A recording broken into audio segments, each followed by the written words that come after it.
Ulični spektakl Moby Dick je oduševio Sarajlije virtuoznošću izvedbe. Radi se o spoju fantastične akrobatske koreografije praćene vrhunskom scenskom promjenom u ritmu muzičkih tema koje se izvode uživo. Pred samu izvedbu reditelj Stefano T. istakao je da je postavljanje novih granica u pozorištu za njega najveći izazov. Kada smo pokrenuli ideju za realizaciju ove predstave, željeli smo ispred sebe postaviti veliki izazov i da vidimo da li možemo da se izborimo sa njim. Upravo smo takvu poruku željeli prenijeti i publici da uvijek sebi postavljaju nemoguće izazove.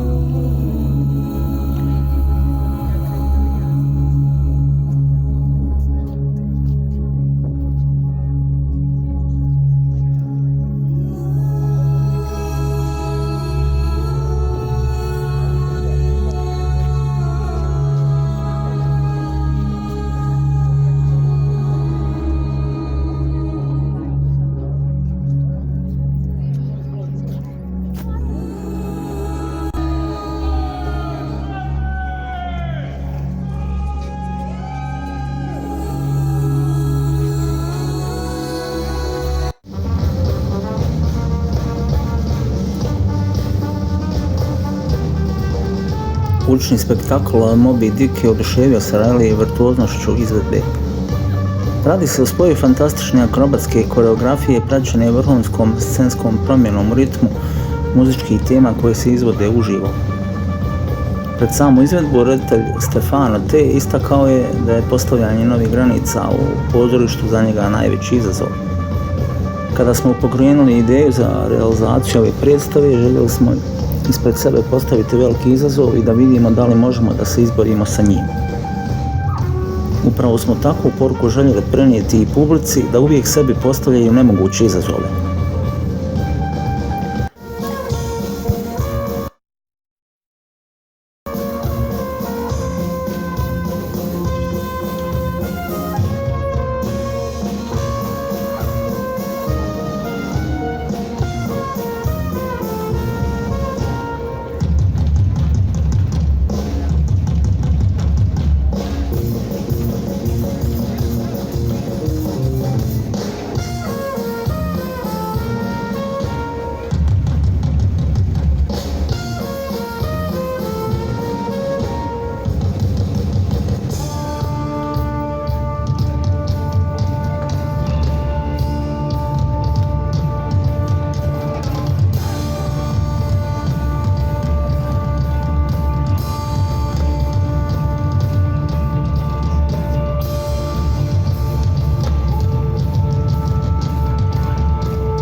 Ovaj komad glumački je jako zahtjevan pothvat što je publika imala priliku vidjeti na punom trgu Suzan Zontag. Ova predstava pred glumca postavlja jedan veliki izazov, ne samo da se igra vlastita uloga, već glumac ima i težak zadatak u obliku zahtjevne koreografije koja se mora pratiti u ritmu. Rekla je Oksana Kasolari, glumica u predstavi. Veoma smo uzbuđeni pred susret sa publikom festivala nakon pune 2 godine. Ovim uličnim teatarskim spektaklom želimo pokazati da umjetnost i teatar pripadaju svima,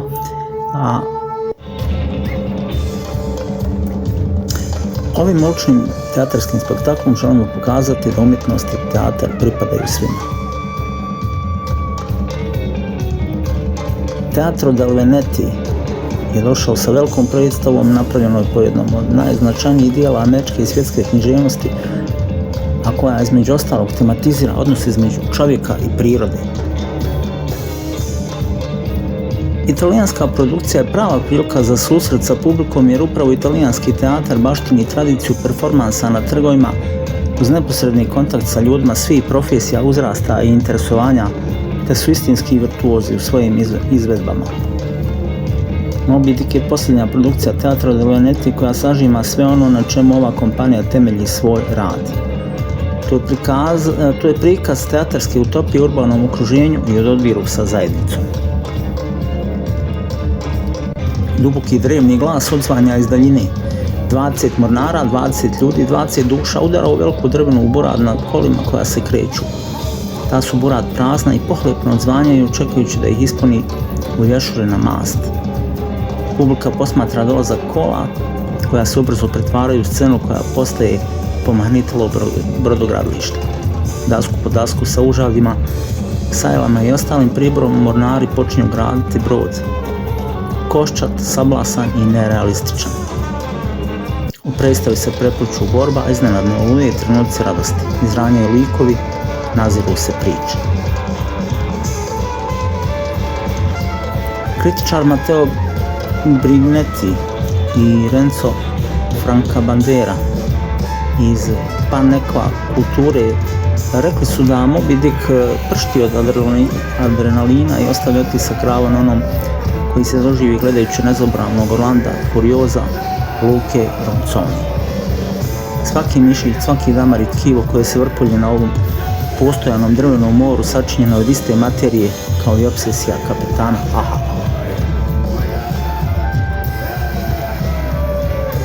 Ovdje se radi o vrhunskoj predstavi uličnog teatra kojom se umjetnost u urbanom okruženju približava publici, pa i slučajnim prolaznicima, svjedočeći o istinskim kulturnim vrijednostima i dometima pozorišta.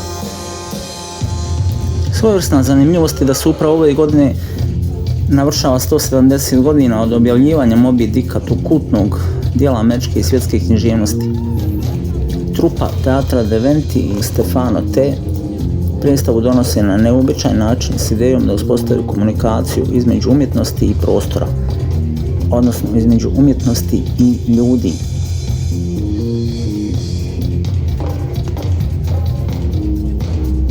Teatar kao umjetnička forma nema mogućnost da mijenja društvo, a s druge strane on utiče na svijest ljudi da na taj način uprije prstom u sve društvene anomalije.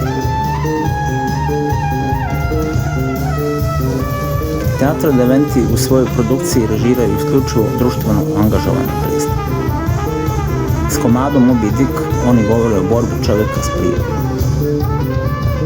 Radi se o trupi koja je vrlo socijalno angažovana i koja nastoji da upravo kroz povezivanje sa zajednicom komunicira neke veoma važne teme.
At the center of our horizon, so